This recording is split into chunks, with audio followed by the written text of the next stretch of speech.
Hello and welcome into another episode of Locked On Wolves. Today on the show, the Timberwolves have signed two more players to training camp deals. We're going to talk about Eugene Omoruyi and Skylar Mays today. And if either one of them has a shot at making the team, a couple other Timberwolves notes as well. It's all upcoming. Welcome in. You are Locked On Wolves.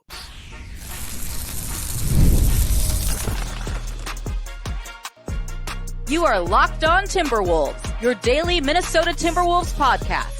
Part of the Locked On Podcast Network, your team every day. Hello and welcome to the Locked On Wolves podcast, part of the Locked On Podcast Network, your team every day. My name is Ben Beecken. I'm the host of Locked On Wolves. Today's episode is sponsored by Gametime. Download the Gametime app, create an account, and use the code LOCKEDONNBA for $20 off your first purchase. Happy Tuesday, everybody. And Timberwolves made a couple of signings on, or at least were reported early on Tuesday by Michael Scotto of HoopsHype. We're going to dive into those. A couple players with some legit NBA experience and a couple players that I actually think differently from oftentimes what these camp signings look like. These guys have a shot, just kind of given the makeup of the Timberwolves roster and their depth and in some ways lack thereof. Why I'm actually kind of intrigued by both of these players. So we'll get into all that here on the show today. A couple other Timberwolves ownership related, some legal type stuff we'll hit toward the end of the show. So a lot to get to here today. First, off the top, a big thank you for making Locked On Wolves your first listen every single day. Of course, this show is free and available everywhere. That includes YouTube as well as all of your favorite audio platforms. Wherever you like to listen to podcasts, you can find Locked On Wolves. You can also watch on the Locked On Sports Minnesota app. And that's on both Roku and Amazon Fire TV. All right. So the Timberwolves, when I did the show, I think it was late last week, I did a show kind of resetting the roster. It might have been Friday's show or maybe it was last Wednesday. Just like, hey, here's where the roster is right now. Here's how this all breaks down. Here's what each position looks like. And here are, two-way contracts, restricted free agents for next summer, et cetera, all of the above. And the only player that the Timberwolves had on a camp deal at the time, or I should say on a non-guaranteed deal, is PJ Dozier, who does, by the way, have $1 million guaranteed. So his is a partially guaranteed deal. There's a shot PJ Dozier makes this team and could kind of be a de facto emergency type point guard. I'm not as excited about PJ Dozier, frankly, even as maybe both of these guys we're going to talk about today, but certainly one of them who we're going to start with. But the Timberwolves had 18 guys on the roster, which is the standard roster, plus the 3 two-way contracts. Of course, undrafted rookie center Jesse Edwards, second year Jalen Clark, of course, second round pick from last summer, recovering from the Achilles injury, and of course, Daishen Nix back on the third two-way deal. The only other, besides PJ Dozier on the partially guaranteed contract, that was it. So the Timberwolves had 3 spots. You can bring up to 21 guys to camp on NBA contracts. The Timberwolves have signed 2 more. As of, this is again reported, the team hasn't announced this, but this is reported by Michael Scotto of HoopsHype.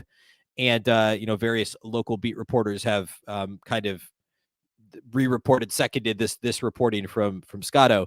But Eugene Omoruyi and Skylar Mays are the 2 players that the Timberwolves have signed. And I want to start with Eugene Omoruyi because I think Omoruyi is the most intriguing of the 2 signings. Skylar Mays is maybe a little bit more of a well-known name.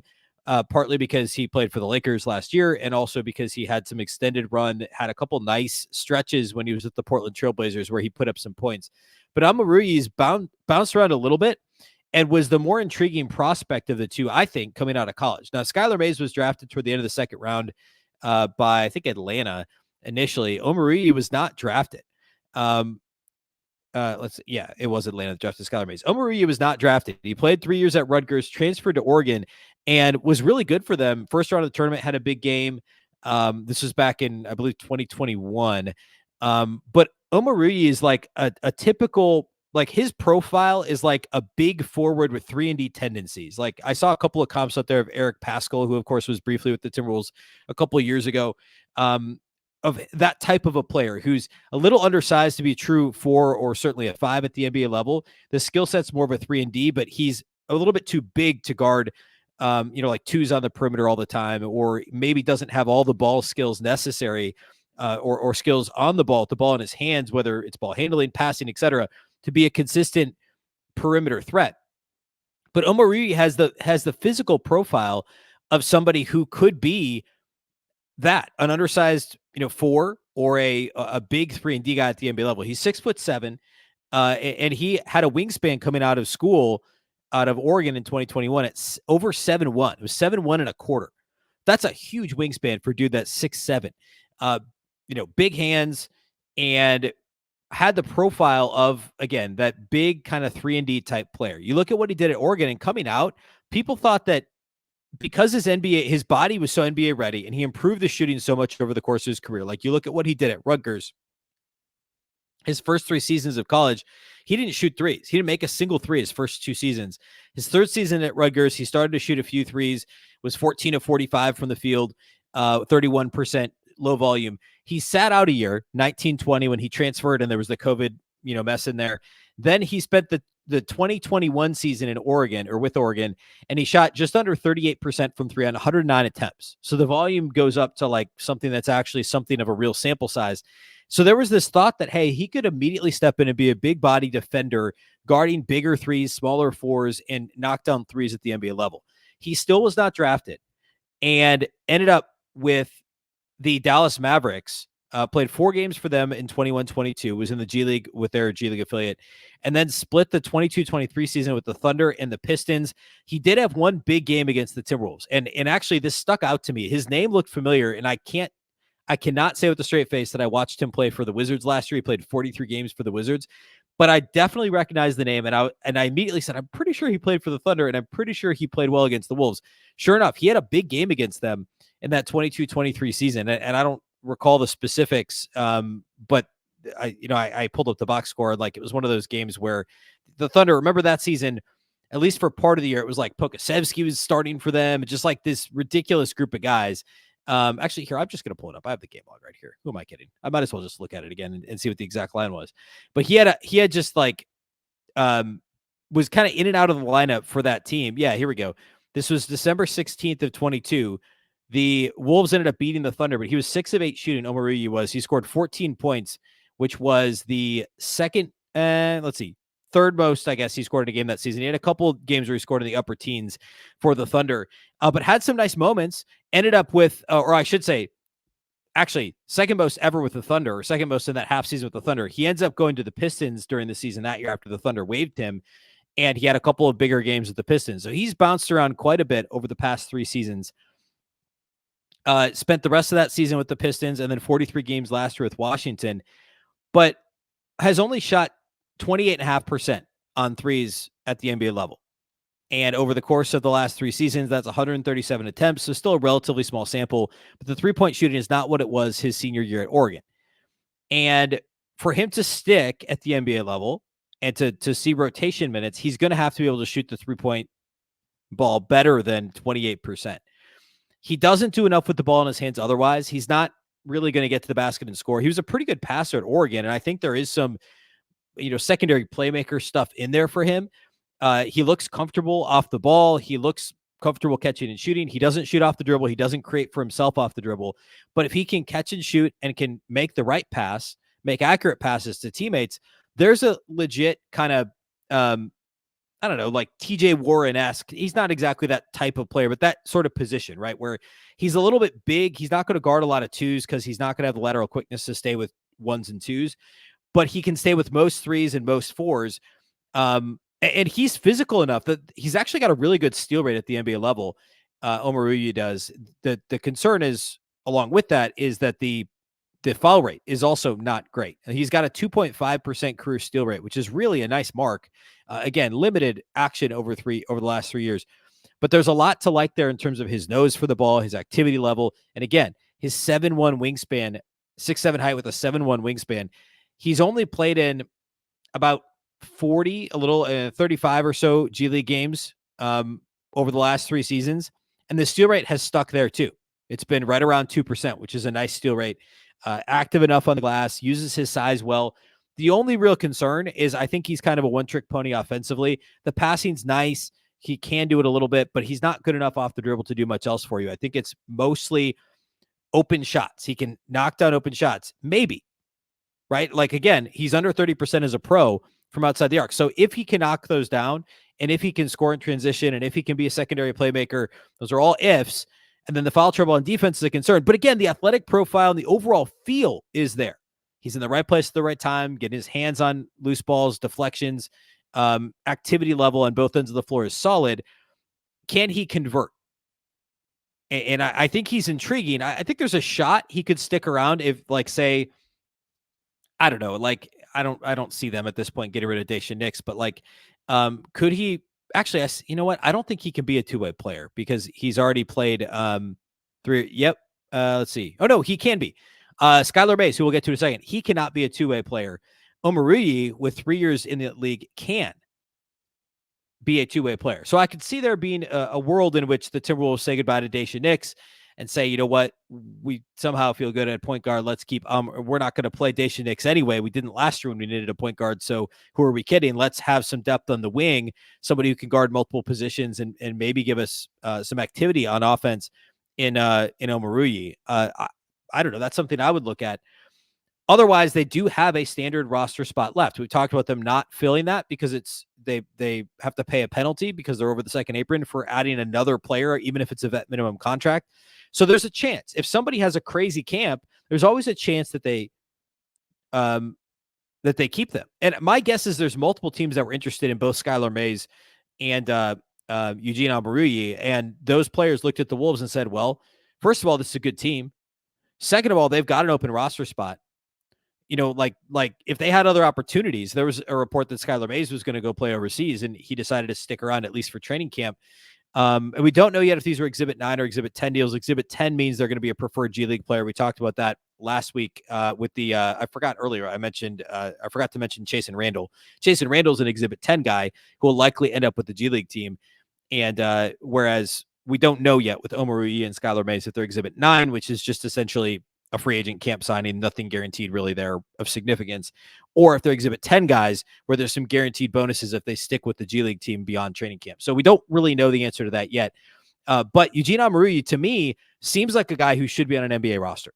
And I don't like, we're sitting here right now, I would say it's more likely than not that he's not on the Timberwolves final roster, but I'd give him a decent shot as far as training camp signings go, simply because of the athletic profile and the NBA experience, and there's still some upside there for him.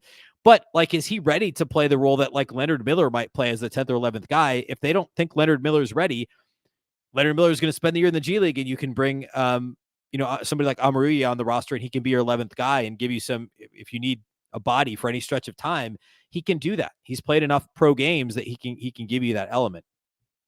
All right, let's talk about Skylar Mays next. And I want to talk about his profile as an NBA player, what he's done to this point, what he did last year. We'll do all that here next.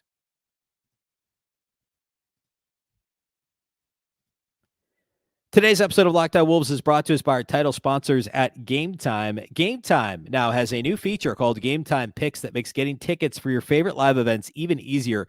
Gametime Picks filters out the fluff to show you only incredible deals on great seats, so you don't have to waste time searching through thousands of tickets. You can use Gametime for any sort of entertainment. Obviously, sports. I personally, my wife and I, we love to go to concerts. We'll go to comedy shows. We'll go to theater as well. You can do all of the above on Gametime. That you can access tickets to really any sort of event through Gametime, and it's the best place to do it. Their Gametime Picks curate those selections that you're looking at the events that you're most likely to want to go to. Plus, you can toggle on the all-in pricing feature, which allows you to see your total up front with no surprise fees at checkout. Plus, check out your seat with panoramic views from your seat in the app before you buy. And the lowest price guarantee at Gametime means that they'll credit you 110% of the difference if you find a better price somewhere else. And last but not least, Gametime ticket coverage means that your purchase is covered with the most flexible customer service policy in the ticketing industry. Gametime is the best place to get your tickets. Take the guesswork out of buying tickets with Gametime. Download the Gametime app, create an account, and use the code LOCKEDONNBA for $20 off your first purchase. Terms apply. Again, create an account and redeem the code LOCKEDONNBA. That's LOCKEDONNBA for $20 off. Download Gametime today. What time is it? Gametime.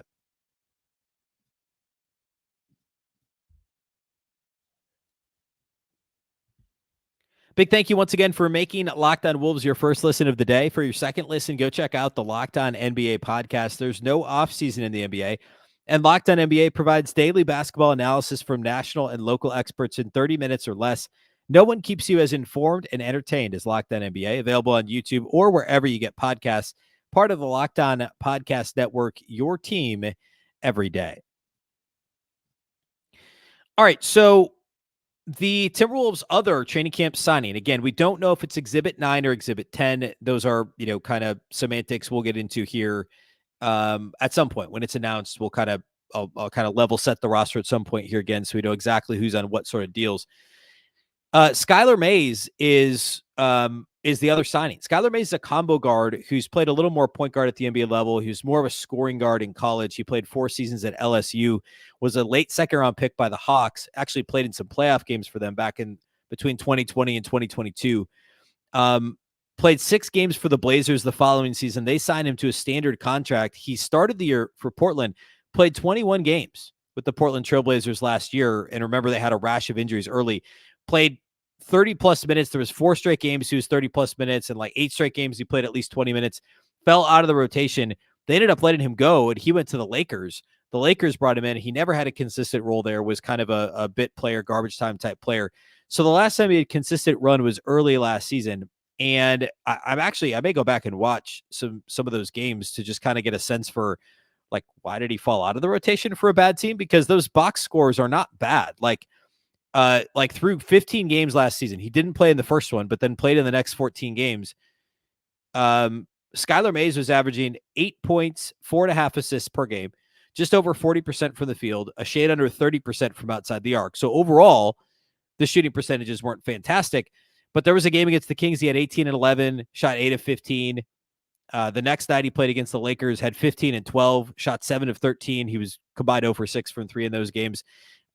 Which, by the way, that's actually maybe the biggest point of concern, is a strong thing when you're talking about a third point guard. But like, he's shooting 40% of his shots from outside the arc, and he's only 34.5% from outside the arc in his career.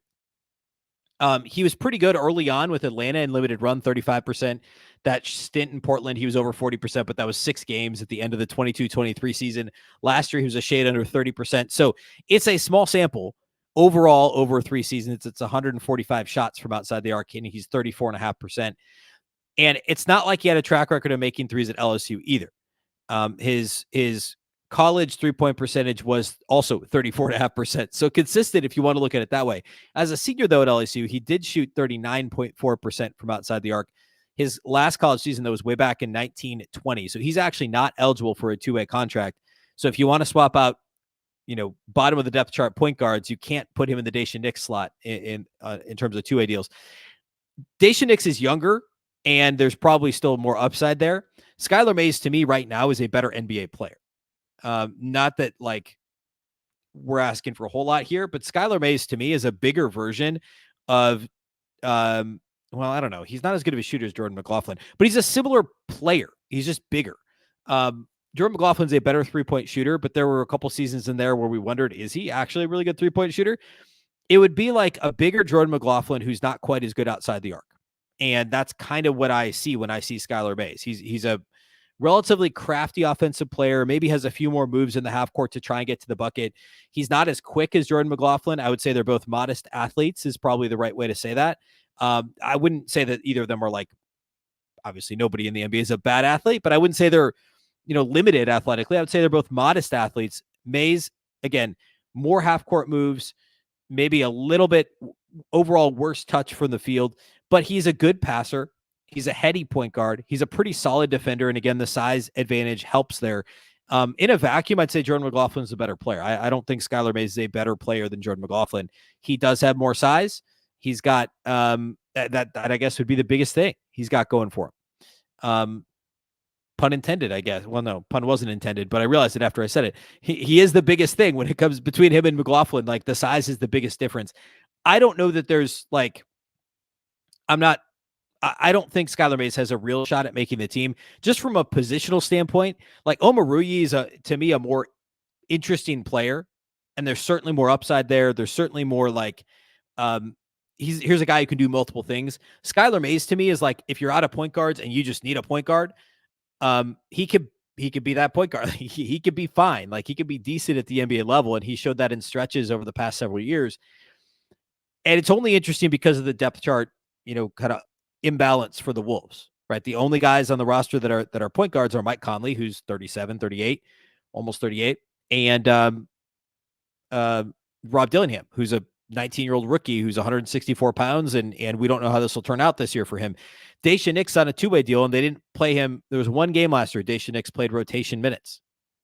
And there were other games where they were missing a point guard and he didn't play rotation minutes. And they cobbled it together with Nickeil Alexander-Walker and Kyle Anderson and Anthony Edwards running the bench unit.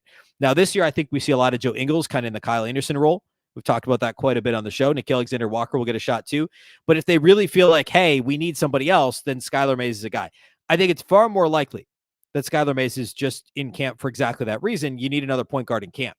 If you're going to run, say you're going to run, I don't know, 3 teams, you're going to run 6s or 7s and have 3 teams that are doing scrimmages or drill work, in camp, to be able to have another point guard makes some sense. Another guy that can handle the ball, a guy with NBA experience. You're not asking an undrafted rookie to come in. So I get it from a camp perspective. I don't think either Skylar Mays nor Eugene Omoruyi makes the team this year, but I would say Omoruyi has a better chance and is more intriguing as a prospect, or as a prospect is not the right word. Skylar Mays is 27, and these guys are both, 3-4 years into an NBA career. But I think Omoruyi does still have upside. And we're talking about a guy who, I guess he's also, 27 as well. But I do think there's a little bit of untapped potential there with Eugene Omoruyi, and I think he's more intriguing in terms of what could he provide. Again, very unlikely either of them make the team, but I would give Omoruyi a bit of an inside track. And maybe even over Chasen Randall, who we talked about. I think Chasen Randall signing the Exhibit 10 deal implies that there's a decent chance he ends up in the G League, a better than decent chance he runs the offense for the Iowa Wolves as a point guard down there. All right, a couple additional notes here to hit. I know we talked about this being what if week, and I did some what if stuff on Monday. We'll get back to that. These signings and then some of this legal stuff that popped out. I want to cover that all today, and then we'll get back to the what if stuff on Wednesday. So let's talk about the ownership situation, some Glenn Taylor talk, some TJ Shannon talk. We'll do all that here next.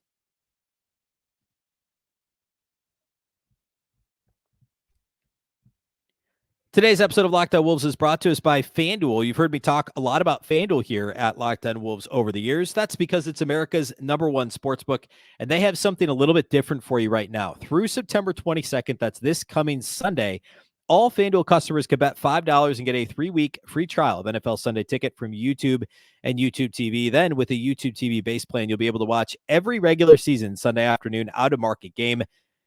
All you need is a Google account and a current form of payment. You can cancel at any time. Again, now through Sunday, this coming Sunday, the 22nd, all you got to do is bet $5 as a FanDuel customer. You'll get a 3-week free trial of NFL Sunday Ticket from YouTube and YouTube TV.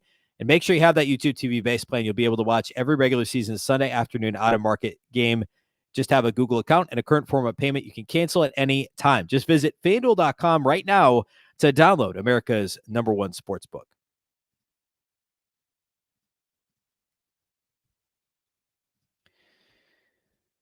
All right, so in addition to the new signings for the Timberwolves, the training camp signings of Omoruyi and Skylar Mays, there was a bit of legal news that came out for the Timberwolves. First, we'll start with TJ Shannon. This one's obviously a bit of a challenging subject overall. Of course, Terrence Shannon Jr., who has told the media he's going to go by TJ, last year was charged with some really very serious crimes, sexual assault, etc.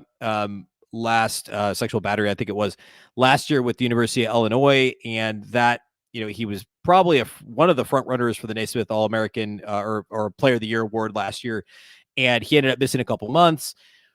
Ended up coming back to play basketball, played in March Madness, was ultimately found not guilty of all charges back in June, just a little bit before the draft. Surely still these legal issues and everything surrounding it impacted his where he was drafted. And he maintained his innocence all along, was found not guilty, and now he is suing the DA of the county in Kansas where he was charged, and then also the police department in Lawrence, Kansas, which is where the University of Kansas is, for malicious prosecution, among some other things. And I mean, like, I don't know, just put it out there. This isn't something that, you could go find it online, read about it, find what, obviously he was charged with in the first place, how the trial went, was found not guilty. And now that he is essentially not countersuing, but I guess filing his own lawsuit against the people. And it doesn't appear to be it's against the person who accused him. It seems as though it's against the DA and the police department only. So for whatever that's worth, that's out there. It's like it's just, it goes along with him proclaiming his innocence all along, and that we'll see if there's any legal, I guess, residual that goes on through the Timberwolves season with this. But that was some news over the weekend. And then also Glenn Taylor has subpoenaed the NBA, which is interesting. I don't fully understand what he's after here, unless he thinks there's some sort of I don't know. These are my words, not his or any reporting, but like, does he think there's a conspiracy to overthrow him or something like that? So he's like the NBA. Of course, we've talked about this all along. Adam Silver has just kind of said, "Hey, the league's not part of this." There's nothing like this is in arbitration. This is in mediation, I guess. Arbitration now. So it's interesting. I don't really understand why he's suing the NBA. But like there's an article over at Sportico that talks about like as part of the subpoena, will the league have to release communications, internal communications, financial information, et cetera, things that they normally wouldn't release under any other circumstance. And it's fascinating because it's unclear what he's trying to accomplish here. And like Taylor, of course, was the head of the board of governors for a long time. Like he ran those owners meetings and has got a lot of friends at the league and other owners of other teams. So he certainly has some allies there, but this would seem to be an aggressive move against the NBA itself. And apparently it's just recently been reported, but he had issued the subpoena, or the subpoena was issued on behalf of Glenn Taylor a while back. So very interesting to see what comes out of this. And like the whole thing is pretty odd anyway, like from the beginning. And of course, Timberwolves fans are used to weird stuff, but like this, which is maybe like, I don't know, should that be the tagline for this whole podcast, is Timberwolves fans are used to weird stuff. But like this sale was first agreed to over almost 3 years ago now. And you would think we'd be in the, 8th inning of this process, but now here we are with this other wrinkle of Taylor subpoenaing the league. The sale, as we talked about on Monday's show, is going to arbitration, and that's happening in mid-November. And there's so many different outcomes here. It's not simply like it's his team or it's their team, meaning Mark Lowry and Alex Rodriguez. It's what's the in between? Is there going to be extension offered? Are they going to have to pay Glenn Taylor damages? Is the league going to have to expose certain things because of the subpoena from Glenn Taylor's side? The whole thing is so messy, and it's a shame that it's happening now. Like, frankly, this is if it were 5 years ago or whatever, and this team was in the doldrums of another doldrumy season, this would be maybe a welcome distraction. Like, hey, this is reality TV stuff. Like, what's going on here? But now the Timberwolves are legit finals contenders, and we're having to deal with this. So it's definitely bizarre.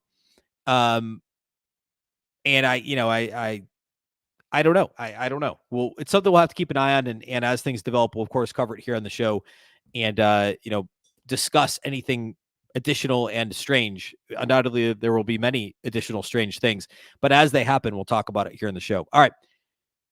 That's all we got for you today on Wednesday. We're going to do another what if day. It's what if week. We'll have a what if Wednesday, I guess. Some more alliteration there for you. We're going to talk a little bit about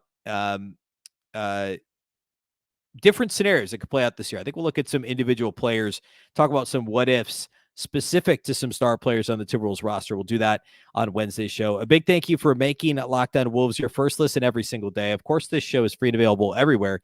That includes YouTube, as well as all of your favorite audio platforms. You can also watch on the Locked On Sports Minnesota app on both Roku and Amazon Fire TV, and you can follow on X at Locked On T-Wolves and also at Beecken with 2 B's, 2 E's, CKEN. Of course, the Locked On Wolves podcast is part of the Locked On Podcast Network. Remember, the Locked On Network is your local experts on all the biggest stories. Once again, I'm Ben Beecken. This is the Locked On Wolves podcast, and we'll catch you next time.